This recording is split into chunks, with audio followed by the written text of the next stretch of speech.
Welcome, James, to the Think Like a Dad show. I am so excited to have you here today. For those of you who don't know, James and I met at the Funnel Hacking Live conference about 4 months ago. Yeah.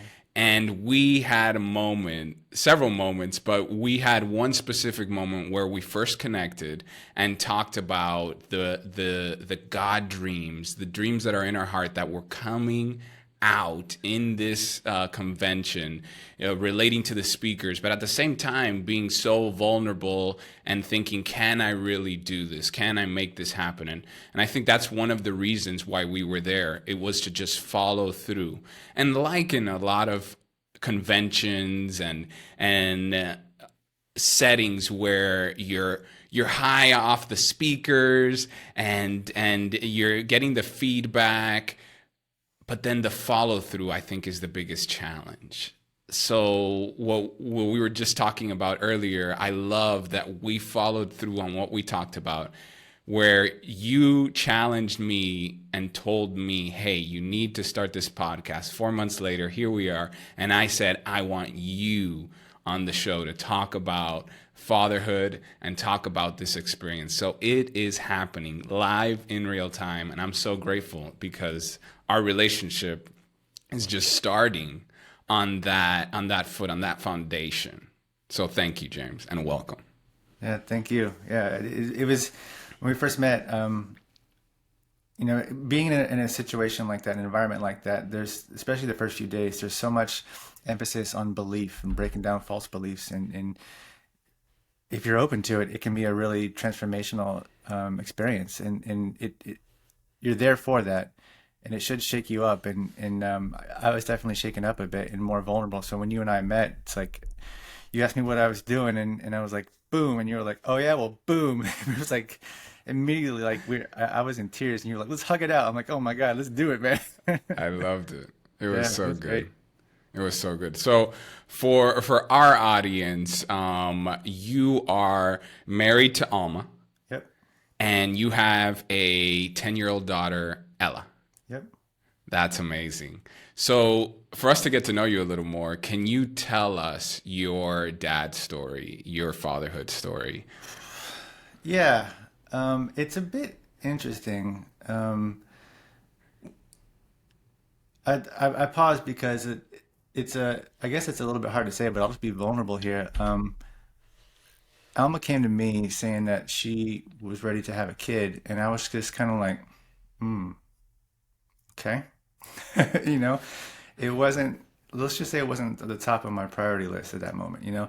And the reason why is because, I've been sort of reeling from my childhood in a sense, and feeling Mm. like I don't know if I'm ready for that because I don't know how to do that right. Wow. Like Yeah. I didn't have I didn't have a my parents had me when they were 17. So they were really young and really inexperienced and really emotionally unstable to a Mm. degree, and there was a lot of Yeah. fights and alcohol and all kinds of stuff that would create an environment where it was just like I was still trying to figure out myself, to be honest with you. So Yeah. I was like, I don't know if I can take on that responsibility. Like, I don't know if I'm gonna be good at that. I don't want to suck at that. I don't want to screw up Yeah. someone else. Yeah. So I wasn't fully like on board. I mean, it wasn't like I was open to it, but I was just like not like gung ho about it. Is what I'm trying to say. Mm-hmm. And for us, it was a very deliberate decision because we'd actually gotten pregnant twice before through conventional means, and both Mm-hmm. times Alma had ectopic pregnancies, which for Mm. those who don't know, that's when the egg attaches to the fallopian tube, and instead of going all the way down, and it basically grows and grows and grows like it's supposed to, and then it bursts and breaks the fallopian tube, and you have internal bleeding. And twice we were in the emergency room and had emergency Wow. surgeries, and it was like a huge, huge ordeal. So it was like, okay, Physical trauma. yeah, yeah, yeah. Yeah. No, but, like we literally had like an internal bleeding near death experience going to the emergency room. Like if we didn't get there I don't know. Who knows what the amount of time would have been, but like we got there pretty close to time, and Wow. we got some blood um, transfusion or whatever it's called, and did some surgery, and yeah, there was a lot of physical stuff happening there. So the point of saying all that was, in order for us to get pregnant, we needed to use the IVF, in Mm-hmm. vitro fertilization. Okay. So that's a very deliberate thing. You have to be intentional about it. You have to go to a place. You have to pay the people. You have to get the hormones. You have to do egg harvesting. You have to do like all this stuff. Mm. So I was like, it sometimes, if it's just like, oh, it just happened, Mm-hmm. then you're like, okay, we're doing this now. But with Yeah. with the intentional IVF process, it's like you have this very like clear like decision point. What will you do? Yeah. And so yeah, I just leaned into it. Both feet. Yeah, well, mostly because I love my wife so much and wanted, to be connected to her. Um, Mm-hmm. that was definitely a big influence to it. But then it's been a beautiful thing, man. It really has. And then here's an important part. Uh, I sort of have mom issues in a sense where Oh, like I didn't feel like I okay. got enough love from my mom. So Mm. as soon as we found out it was a girl, I was like, oh fuck, she's gonna break my heart. Like that was my response, man. Wow. Yes, Yeah. yeah, Yeah. yeah, The yeah, fear. I think you're not alone there. yeah, yeah. But then it's like, all right, time to man up and deal with your own shit a little bit. Yeah. Well, and speaking of, so how I have so many questions right now, but as one of the things that I think our audience and myself included can relate is the fear of not being ready, the fear of messing up, because this is an irreversible decision. There's decisions that you can back up on, but this is irreversible, and this is on the journey, and you are changing your title completely from single parents to family to being a dad. And as the process of IVF is something that so many, I feel, so many parents today are going through, the hopes, the doubts. What was it? I've even had a friend that had multiple tries, and each time it's just so mentally debilitating on top of physically. Could you walk me through the journey? Was it one shot and it worked, and then talk to me about that process of your wife being pregnant and the, like you said, I got to deal with my stuff because this is happening. This is real. Yeah. So for us, we were fortunate in that we were fertile in a sense. There wasn't there was just I guess we don't know for sure, but Alma had some sort of infection when she was a teenager that affected her tube. There was scar tissue or something. I don't know Mm-hmm. the actual Yeah. An context obstacle there. for sure. Yeah, but so once we basically took the two, put them together outside, and then implanted them, everything was fine. But leading up to it, it was a major ordeal because there's a lot of hormone injections, and Mm-hmm. so like you sign up for this journey, and you get this big ass box that comes in a refrigerated container come to your house, and it's like, all right, here's a crap ton of needles, here's a crap ton of vials, like I'm literally injecting stuff into my life several Wow. times a day at these specific schedules, and that was kind of a crazy experience. That was probably, I mean, well, for me, for Alma, birth was obviously a bigger ordeal, but that was a big thing because I don't want to hurt my wife. Yeah. And like there was one time where actually I think I hit a bone like in her leg or something, and it was just like, Yeah. oh God. Yeah. So it was that was a crazy experience. But after that, yeah, so it was one shot, and then we had some that were sort of like on ice, some other fertilized eggs. And Mm-hmm. then, so there was another decision that we made later on of what to do. Do we want another one or not? And then we did decide to not have any more. So that was another sort of inflection point. Okay.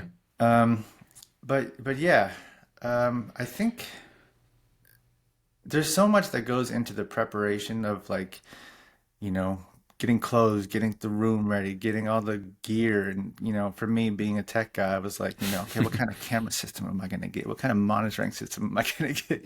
Yeah. So I think you can keep yourself busy, um, Mm-hmm. um, and not have to deal with your stuff per se Mm. until it comes up. And then for me, for the most part, it was just like you have this beautiful, fragile, perfect thing, and you're not really worried about your stuff in that moment, You're just Mm. there to serve. You're there to love. You're freaking out that you don't want to screw up. I mean, literally, I'm just like, I don't want to drop you. I don't want like, how flexible is your arm? Like, like can I screw this up? Yeah. I remember that being a thing in the beginning. And then, you hear people say like they're much more durable than you think. You can basically bounce them and they're gonna be all right. So yeah, it wasn't really, I think I would say not until Ella started really getting some independence did I have the space to like kind of think about myself and my relationship. I think it gets harder once they Mm-hmm. start getting their own sort of patterns and vibes and friends and sort of separating a little bit. Then it's like, okay, it's not as easy. They're not coming to you saying, Dad, help me with this thing as much. So Mm-hmm. it's on me to come to her to add value, to give love, to be a positive force in her life. And I think that's now it's more of an issue than it has been, and probably will continue to be until you know she's 18 and leaves, or however that works out. For those dads that are in that process of, hey, when am I going to connect? When am I going to feel that like life changing, I'm a dad love? Can you tell me when and where that happened for you? Yeah, I don't know if I can pinpoint it. I can definitely say don't worry at all about not connecting right now, Mm. because literally, like, you have like heartbeats that you can hear, you have some pictures that you can see sometimes, but it's that's it. That's it. There's not a lot to grasp onto, so I Yeah. wouldn't worry about that at all. And I think that a lot of this, talking and who knows? Who knows whether Mm. that kind of thing is real? I think it's good to do. I think it's good for you to do to start, sort of like expressing love to your child. But I'll say this because this was a surprise to me. As soon as Ella came out, she's doing her shaking, screaming thing, and it was not an instant love thing, which is like I don't know if I've heard that before or had the expectation, but I was like, both of us, Ella and I both agreed, like a stranger just entered the room, Wow. which is a weird kind of concept.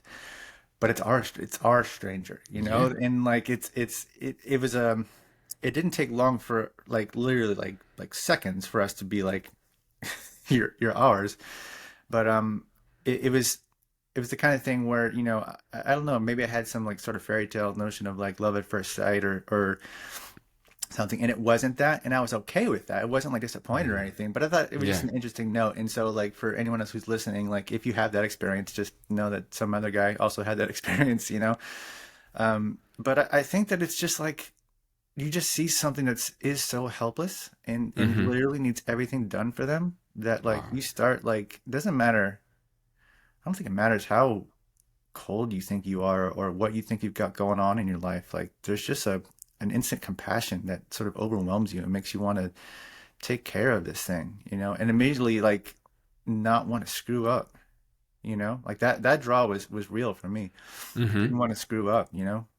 So, Yeah. so I don't know that there was any one point, but it just sort of like just sort of happened pretty early on. If you're involved, if you're there, if you're able to be there. And I think I had like 2 weeks off initially, Mm-hmm. traditional standard American paternity leave, I can which relate. is probably an issue. But yeah, we were there the whole time, and then Alma was able to take the first 2 years of Ella's life off to dedicate to raising her. So that That's was a awesome. huge deal. So yeah, we've always been loved and connected, and still to this day we have a bunch of goofy things that we do. We have this thing called family hug where the three of us will get together and hug, which Oh, is I kind of love cool. We that. do all kinds of crazy dances. We have We have fun with it for sure. That's so cool. So, speaking about a very real fear that, thank you for sharing that, about not feeling equipped, not feeling like the hesitance of when you and Alma decided, hey, we're going to have a child, and the instant moment of, I don't feel prepared. And I think so many men and dads feel like that. I'm one that feels like that, where I only like to be in a room where I have the confidence to do that. I want the Rocky montage of like the training and just being ready. But what you're telling me is that, hey, there's no Rocky coach saying, hey, this is what we're going to do and here's the straightforward path on how to get there. I think there is the fairy tale, but then there's the reality of, wow, this is something real. This is something that I need to prepare for, and so many moments that and thoughts that come up. So for resources and tools, and it's something that I really wanted and I'm excited to have you share is what were some of the resources when you had that thought, and it seems like you're somebody that is a researcher that and your tech experience, what were some of the resources that you leaned on? What were some of the information or people that you leaned on or pulled from in order to be ready, in order to get better, in order to, like we just said, not mess this kid up? Yeah. Um, I think the biggest influence, the person I leaned on the most, honestly, was Alma. You know, like I think there's something really special about the connection between a mother and child. Mm-hmm. I feel like they have something we don't, to be honest with you. Mm-hmm. So I think that and it may be true that Alma just did more research or something, but I don't know. I feel like there's just more of an intuitive thing happening there, and so I leaned on her. One thing that I want to do is give better than what I got. I want to level up and sort of not do the harm that was done to me. So there are some very specific things that were sort of damaging to my um, upbringing, and the main one from my dad was just complete emotional invalidation. Just like anytime, like we would be watching a movie, and someone would be crying, he would mock them in like in a sing-songy way, like emotion was not something that we did in our house. So I say that to sort of frame things of like, okay, this was a big thing that had an effect on me, and I'm going to be the absolute fucking opposite because it is one of the most important things to a human is to be able to um, be present with and express emotions. Yeah. So, the practices around validation of emotions, there are lots of different things out there. One of the things that was helpful to us, and I didn't read the whole book, but I read enough of it. It's called it's something like how to how to talk to your kids so they'll listen, and how to listen to your kids so they'll talk, or maybe it's the other way around. But Mm-hmm. it's a very simple book with literally with like illustrations and stuff. So like dudes can get this. There's a bunch I of love that. scenarios where you it's very sort of tempting to say that's not how it really is. That's not how it went. And then when you do that, you sort of like shut the kid down and Mm-hmm. let them know that their opinion doesn't matter or their feelings don't matter. Wow. And that's the kind of thing that can be super damaging. At least that was sort of like my like main trauma was emotional invalidation, and Mm-hmm. I coped by developing, you know, I would get super. I played video games a ton. I would escape a lot. I would do Mm. dissociation. I developed all kinds of mental tricks to kind of keep my mind busy so that I wouldn't feel emotions, so that I didn't displease my parents. So emotional validation, just validation in general, and what that looks like is like okay, yesterday was a perfect example. I picked up Ella from school, and we're supposed Mm-hmm. to have some friends coming down that have kids that are roughly Ella's age, and the mom of the family has a stomach bug and might not be able to make it, and so Mm. Ella was like immediately like 0 to 100, like this always happens. every time we kind of come over, they want to, I hate it. And she was like just emotionally off the charts. And Mm-hmm. she said something to the effect of like, literally every time we want to hang out, something happens. And in my mind, Wow. especially as like my analytical, like precise mind is like, literally, that's not true, you know? But I don't say that, right? Because if I were to Mm-hmm. say that, then I'd be invalidating her. I'd be arguing with her. Mm-hmm. And so what you do is you say something to the effect of like, yeah, it feels like every time we want to hang out, that there's something comes up. I get that, babe. Mm-hmm. And so you're not countering them. You talk about how it feels, and then their nervous system relaxes. It's like, oh, you just get the ability to express that. And that has been a sort of superpower that Alma and I have both focused on is just emotional validation, supporting her. And then after the sort of explosion happens, then you can talk more logically. Then you can sort of guide the situation. In the book, they had this one technique of like, um, yeah, that sucks. Yeah, you sort of like agree with them. And then one of the techniques is like, wouldn't it be cool if we could wave a magic wand and make all these things come true? And so it's like you get them lifted up to higher frequencies to see different possibilities. And even though it's imaginary, it's not really possible. The storm is over and you're kind of on to the Mm-hmm. next thing. So that I think is the number one tool that I would um, suggest that the dads check out because I think that a lot of men are uncomfortable with emotion, Yeah. don't know how to deal with it, Mm-hmm. and the kid is just a screaming bag of emotion. So like you got to deal with it. You got to figure it out. Because Yeah. if you're combative, if you're confrontational, Mm-hmm. that's how trauma happens, man. Mm-hmm. That's how things become issues. That's how you give your kids problems. So like we started talking about, I think before we started recording about the whole idea of you want to not raise a weak child. Yeah. You don't want to raise a spoiled child, and the tendency may be to be like, this is how it is. This is how the world really is. But I don't think that that helps. I Yeah. think that hurts. And I think that if you validate the emotions, you raise a stronger person. You raise someone who believes in themselves, believes in the possibility of doing whatever they want in the world, and we need more of that. I think that we suppress that a lot in our society, and so yeah, emotional validation is a huge gift that you can give your child. I love that. One thing I want to circle back on because I can totally relate on checking out. Mm. So many times my go-to for me was video games, but then anime. Oh yeah. One thing, and that is a choice. I think a lot of people, and I do see like the video game industry just increasing so much, and you see a lot of, I think there's jokes and there's sarcasm of wives wanting to get their husband's attention, but they're glued to the screen with the video game with a story. I love how you connected it and called it out on saying, "Hey, I use this tool at one time to distract from the emotions that I could not channel." I also think that so many dads have baggage that they don't want to bring forward.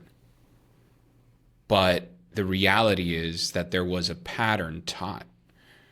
I want to circle back to the pattern you mentioned of the emotional unavailability at your home, the actual mocking of it. And hey, it's almost like a model that you saw. If you're emotional, you're doing it wrong or you're going to get laughed at. So many people, I think, will go down the route of, hey, let me just follow what I saw. I have my coping mechanism, and then I'll just follow what I saw, not go against the grain. Can you talk to me on, was there a point where you chose the path? Because I've I was so grateful for the connection that we had because you were able to bring your emotions and that allowed me to bring mine as well. What was that moment, if there was, where you decided, hey, I'm not going to go down this path. I am going to have courage. I don't want to bring the baggage forward. I am changing my way. It took a while. I'd say like I feel like I'm still removing layers. Even now, I feel like there's way more to me than I tend to give, and I think a lot of it is unconscious in my self-development work and sort of spiritual work is in it's seeking to continually remove more layers and be more authentic. Um, Definitely, invalidation of emotions like that is like an invalidation of self, and it kind of tells you that you're wrong. So that kind of breeds all kinds of weird self-hatred kind of like Yeah. stuff. And it just, you end up, at least I ended up creating a sort of character that I thought the world wanted. And it Wow. for me, it wasn't so much that I chose to go down the path that my dad laid out for me. It was survivally important for me to fit that mold. Like Yeah. that's one thing that is important to understand is that for kids, survival, you're dependent on your parents. So you will unconsciously fit whatever mold you think you need to. You will become whoever you need to be in order to be good in their eyes. And for me, like growing up, I ended up developing a pattern of lying. I would lie to my mom, and this carried out until I was probably 19 or 20. I was in a journaling session. I was like, "Holy shit, I'm a fucking liar." Oh wow, like it was really like a huge revelatory thing, but like I developed it when I was young because I wasn't sort of good enough. Like a 99 wouldn't be good enough out of 100 on a paper. Wow. There was, yeah, it was crazy. Like literally, if I was 1 minute late from playing with my friends, I'd be grounded for like a week or two. It's like what? Like these are insane punishments. Yeah. Um, so getting back to what you were saying, it's survivally important for you to do whatever you need to do to fit the mold of your parents. So for me, it has been an unfolding, but I think that just the desire to be an authentic self, and to improve myself. I spent a lot of time working on that in my 20s and in my 30s. So I was sort of aware of what it would take to be a better self and to not be sort of distracted all the time. I think the biggest catalyst, honestly, was like when Ella came, and this is an important thing for dads too. Like my whole life, I've known that I was meant to be a music producer. I played saxophone fourth grade through 12th grade. I was in jazz band. I was really into that whole world. And I really like electronic music, experimental electronic music specifically. That's what I make. And but for a long time, I didn't. I fucking didn't. So all through my 20s, I had the gear, I had the time, but I didn't. I Wow. was checked out. I was drinking. We were going to restaurants, just doing all kinds of not important stuff. And when Ella came, I was like, holy crap, like this, I have no time now. Like it's gone. Like all of my time is either work or this family. Like there is no room for that. And that was so sobering for me. It was just like, okay, I need to get my act together. So, so that was a catalyst of improvement that was really like a wide spectrum. It was basically all areas of life leveled up. So that's when I stopped playing video games. That's when I stopped watching movies and watching TV series and all that kind of stuff. That's when I stopped all the consumption because it's like, okay, there's so little time for me to create, and I am a creator. And the reason why I hadn't created because I was afraid that I wouldn't live up to my own expectations or that I would get rejected by whatever, secret society that I wanted to be a member of. So it really was Ella. I think that's one of the greatest gifts that she's given me was a kick in the ass when it comes to creating in life. So the amount of video games that I've played since her birth is like, I don't know.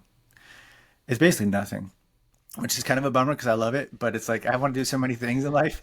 And I Yeah. just know that when I sit down and play, I'm like, this is not taking me closer to my goals. Like this is not. It feels like Wow. a real drain on my spirit instead of being a fuel kind of thing.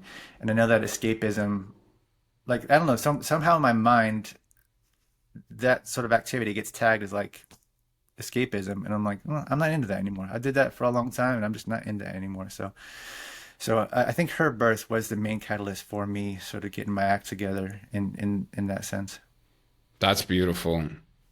One thing that you mentioned is that I worked on this on my 20s and 30s.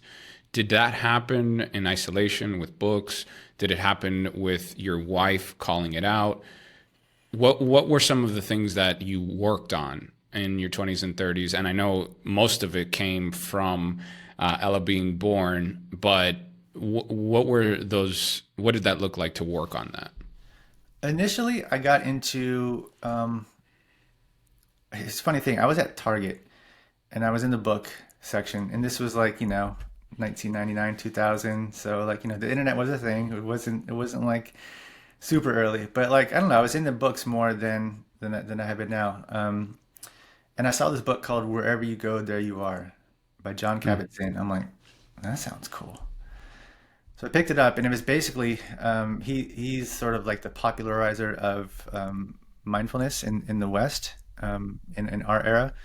There's definitely some who preceded him, but he created this mindfulness-based stress retreat, I believe, somewhere in New England, and it was a whole thing about mindfulness and meditation, and that was a huge catalyst for me.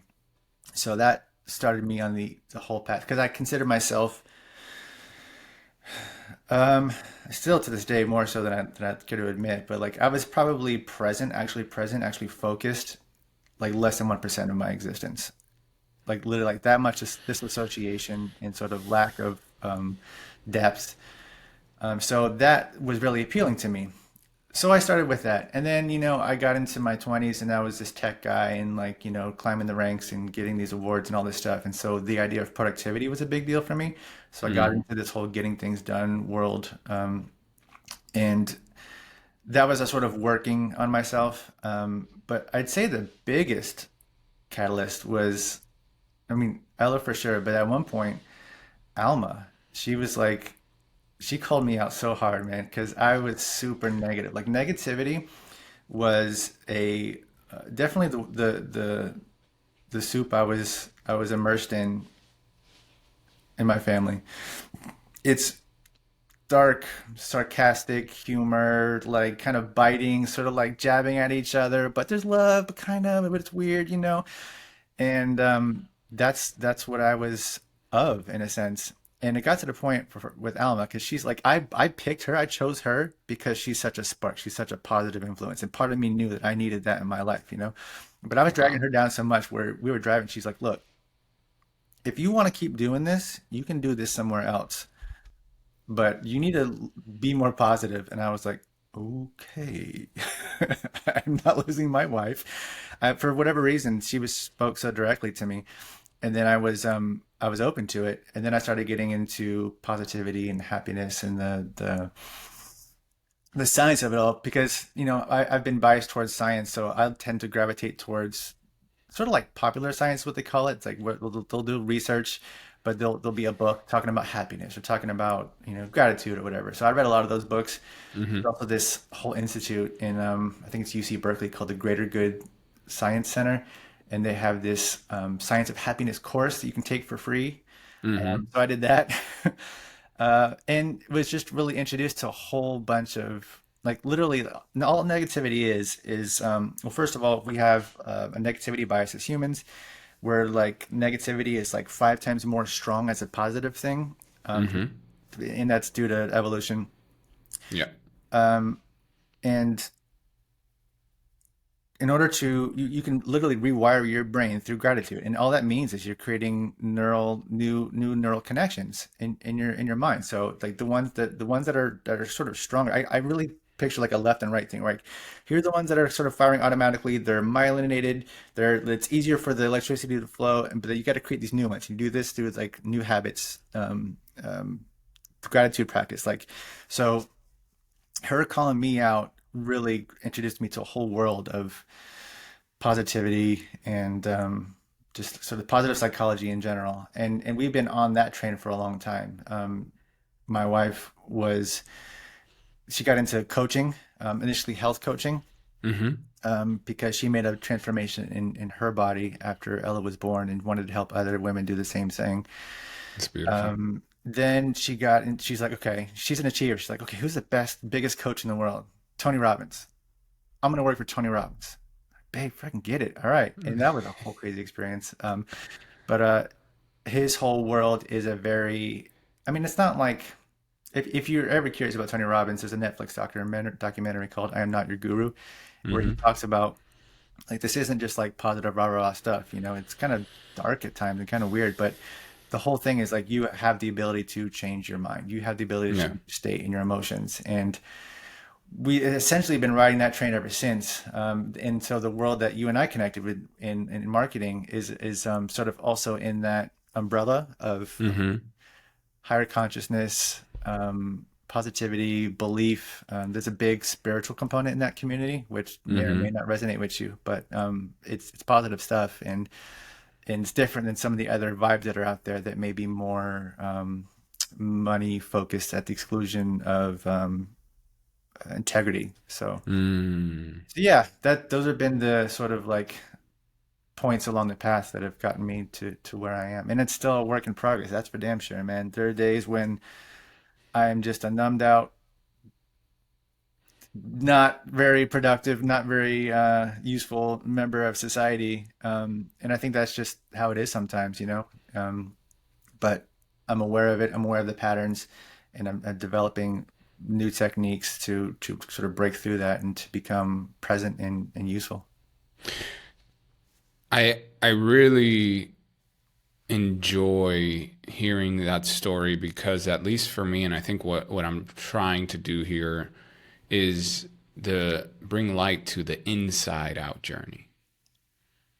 I love how Alma also is. Last night, my wife and I, before we met, we did this program called Save Your Marriage Before It Starts. Mm, And it was recommended, I think the acronym is SYMBIS. We both were products of homes where the marriage was not what we wanted to have for our marriage. So we chose to, hey, let's get some resources. And that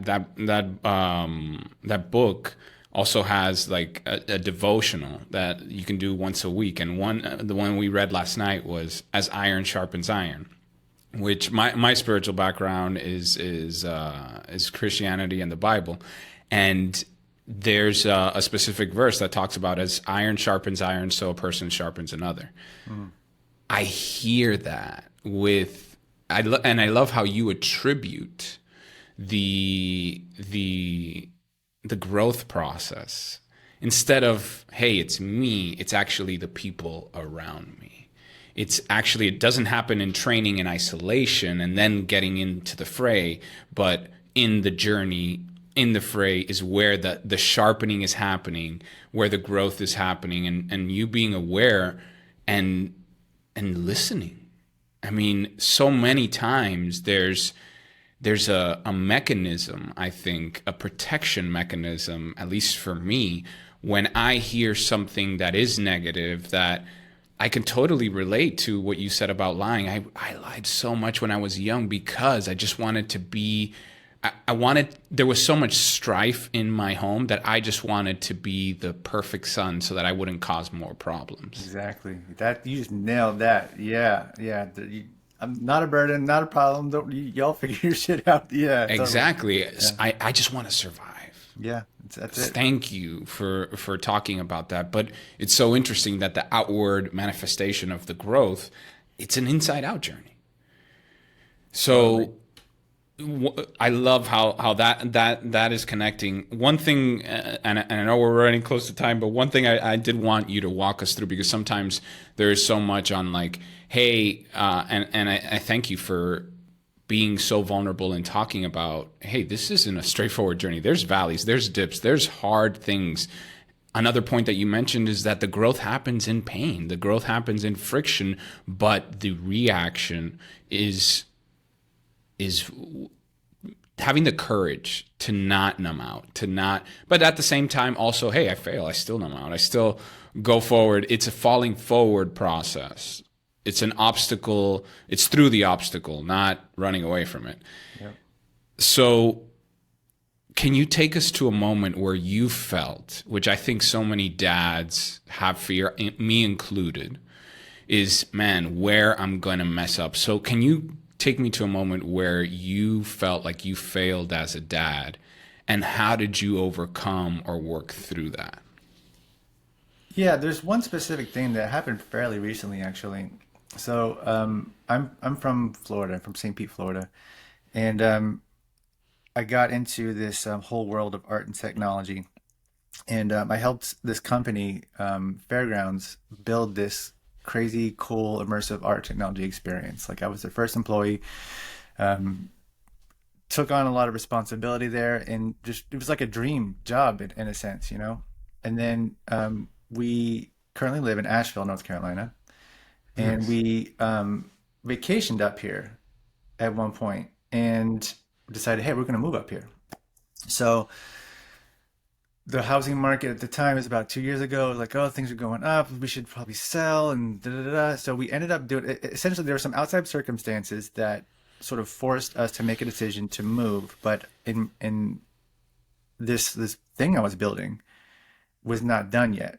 So it was still probably 6 months away from being done. So what we agreed on, and at the time we were all excited, meaning me and my family, about doing all this stuff. You know, a bunch of we're going to move to the mountains. It's going to be cool.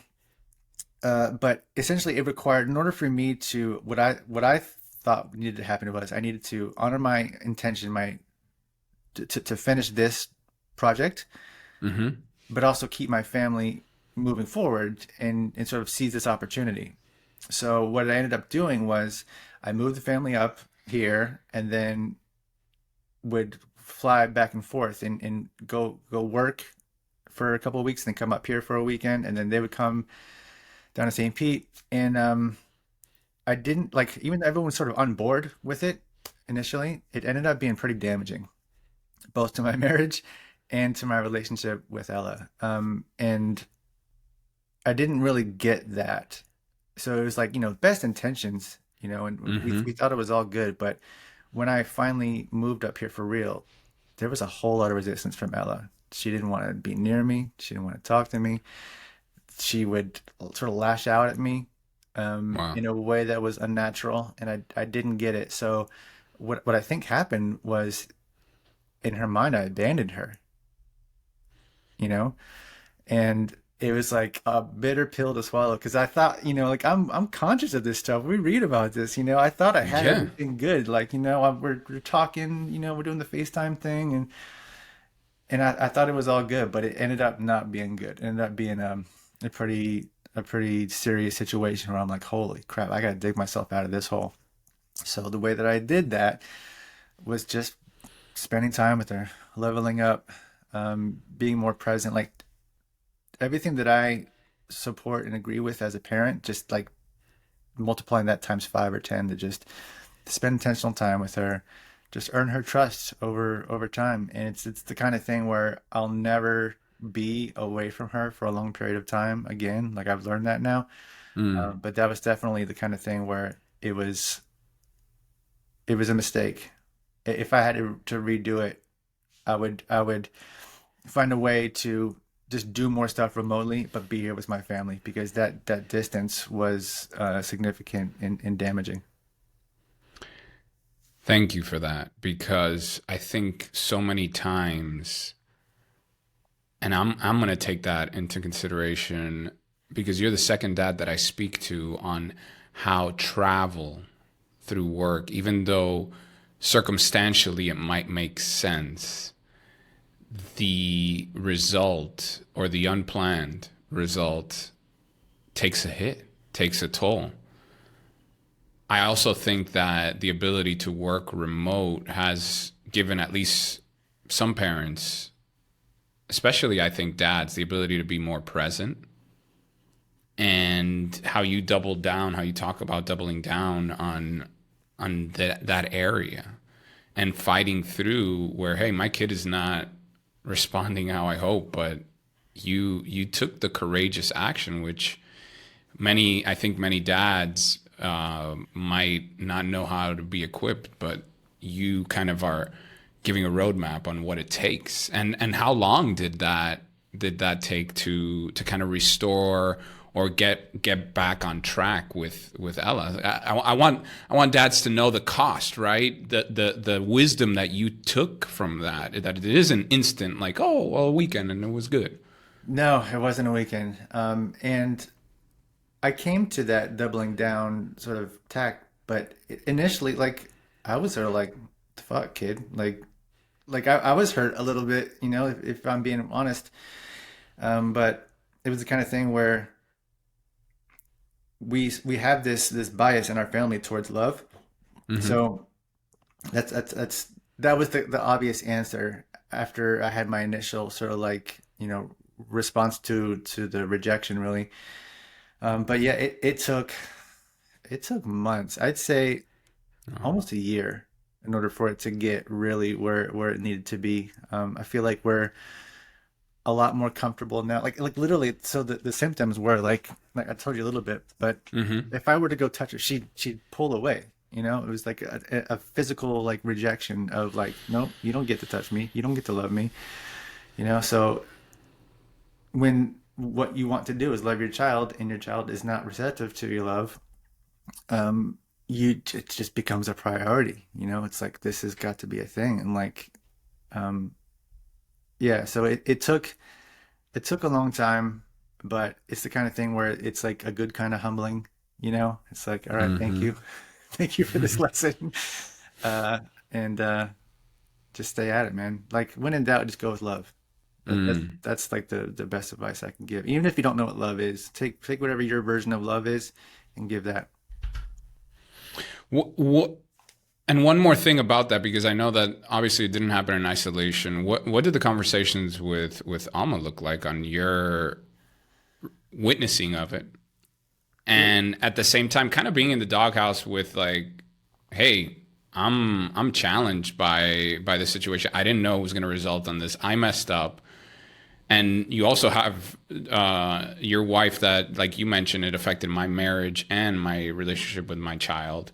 So how did the restoration and the teamwork happen with you and Alma? Like, hey, I want to approach this because it sounds like she obviously wanted your relationship with Ella to get better too. So, Bro, it was tough. It's still tough because, like, part of probably Alma's main trauma is abandonment. So, like, I fucked up with her too. It's been a real yeah, journey. It's yeah. been a real, so humbling and um, growth inspiring, to put a positive spin on it. But it, like, what do you say? Iron sharpens iron. Like, that's we need these sort of opportunities to level up. So yeah, like when talking with Alma, she'd be like, "Yeah, I think it's because you were." Like, initially, we weren't sure what was going on. Like it wasn't clear. Like, but we couldn't attribute the cause. Later on, we realized what it was. And she was supportive, but she would just say like, "Yeah, figure it out. Like, take care of her, and then subtly take care of me too." You know.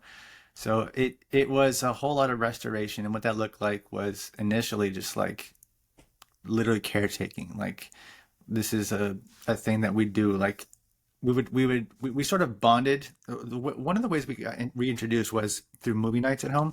Mm-hmm. Because when you're watching a movie, you're sort of all together physically, but your Mm-hmm. attention is elsewhere, right? So it was a way to Mm-hmm. get in proximity to each other Mm. and sort of like let our bodies sort of like reacclimate to each other in a sense, but not through talking.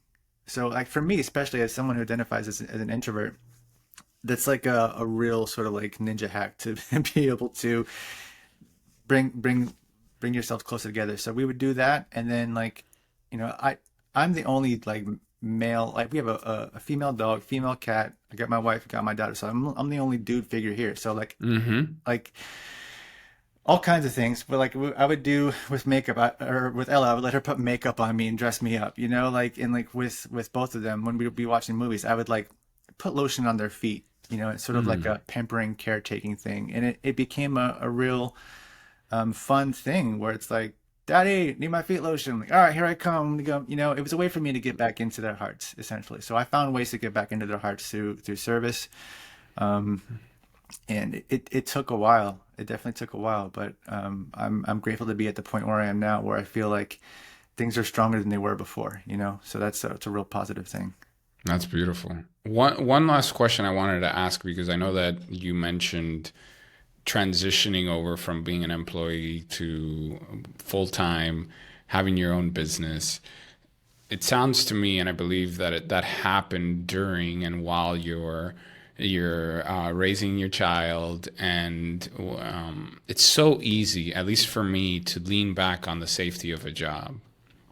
But I feel like I have this calling too, and I'm scared, right? I don't see the exact plan on how it's going to happen. I don't have a fund that would cover our expenses for a year, which is in my mind what I would want. Hey, I want to quit when I have this, but at the same time, concerned that, hey, I don't want to put my family in a financial situation that's difficult. That leap of faith, you've gone ahead and done that, and I think so many dads have one, that concern that I wish I could do that, but tell themselves the story, oh, I can't because I have to take care of my family, or the excuses that at least I have said, where I continue down this journey of being unmotivated, of feeling like I'm dying a little every day in a place where I don't feel this is my calling. And I want to have the courage to take the leap of faith, but at the same time be responsible and not tell myself the lies like, oh, well, I'm just being responsible. But at the same time, creating like a resentment of like, I'm the one that has to work this dead end job. So I actually, and my wife has her own coaching program. So she is very encouraging and tells me, hey, I want you to finally live out your calling, to make that leap of faith. But there's so much fear, James. There's so much fear. So, as being someone who has done that, and being a father and a husband while you're doing that, can you walk me through some of the challenges and then some of the leaps of faith? Okay, there's a couple things I want to say. I hope I remember them. First, I'll say that like having a year's worth of runway sounds good in theory, but I feel like you won't make the sort of bel- essentially what you're probably coming up against is belief in yourself, belief that you'll be able to be able to carry it out. And I'm up against this right now.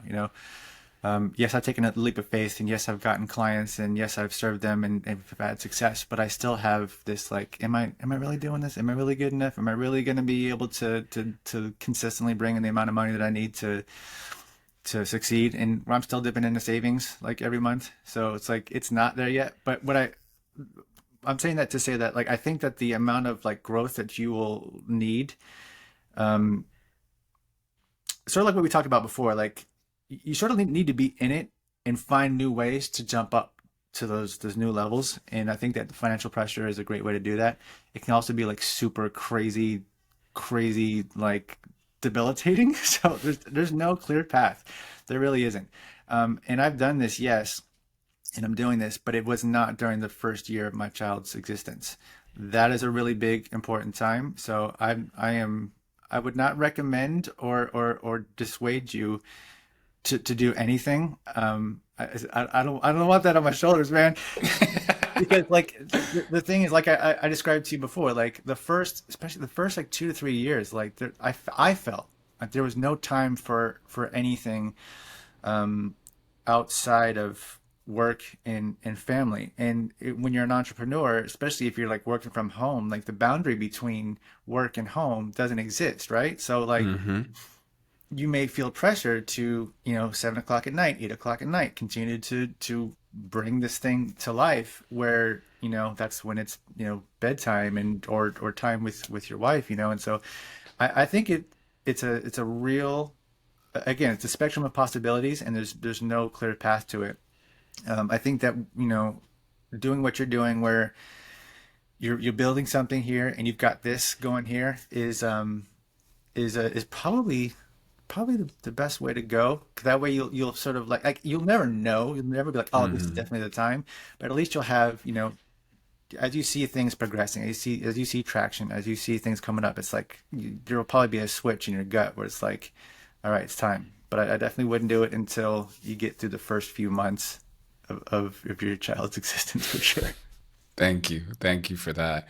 James, thank you for taking the time. I am so grateful for you. Thank you for talking about the courage that it takes. And I hope to have you on again and looking forward to connecting with you. Cool. This is great. Thank you.